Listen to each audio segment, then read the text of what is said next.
stop announcing the date, legal stage with a boy. Okay, stop announcing it. So here's why. If you want to know all about it, here we go. So my mistake, when I had a legal dating stage before, when I was a bit younger, I would always announce it.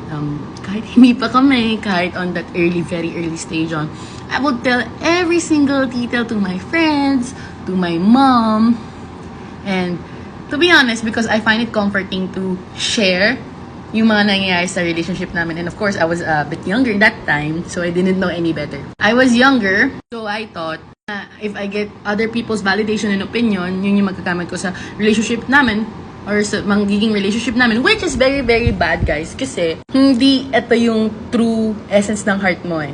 It's more of like, a roster of opinions or roster of validity from other people with their own experience and not yours. And usually, ang nangyayari sa akin, guys, hindi siya nag-work.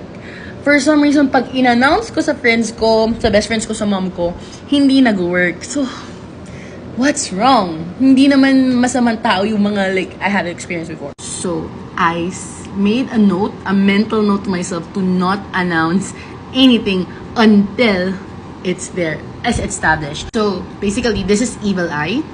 Yung mga taong pinagsasabihan nyo about your private details, guys, you don't know if they have their evil eyes. Kahit na these are your friends, or it's not about that. It's about some people, kahit sila hindi nila alam. So, if you have very important stuff, a job, opportunity, academics, financial careers, a potential love, life, babe, do not announce it yet, okay? I know the feeling of gusto mo na siyang ilabas sa mundo, but energy is so real. Siguro sa daming opportunities na na-miss ko, kaka-announce, talagang tsaka akong nanahimik. Kasi dati hindi ako naniniwala sa dito, di totoo yan, evil eye. Announce mo kung i-announce mo, so what's wrong, diba? Announce it, it's just words.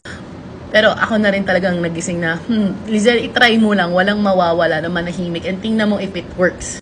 And it did! It did! I honestly stopped. And then if I have like a problem, let's say in this relationship, I hear myself, I hear my heart, and I use my mind and weigh it on like a very logical and lovable process. Kasi if I tell, for example, my relationship problems with a lot of different people, they also have different experiences na i-input nila sa'yo. So, guys, until it's not established, until it doesn't happen, keep it private. Or kung kaya nyo pang mas i-private pa, make it private. If only your trusted people that you know, that knows what happens with you privately, love life, career, health-wise, keep it private. Okay? Mwah!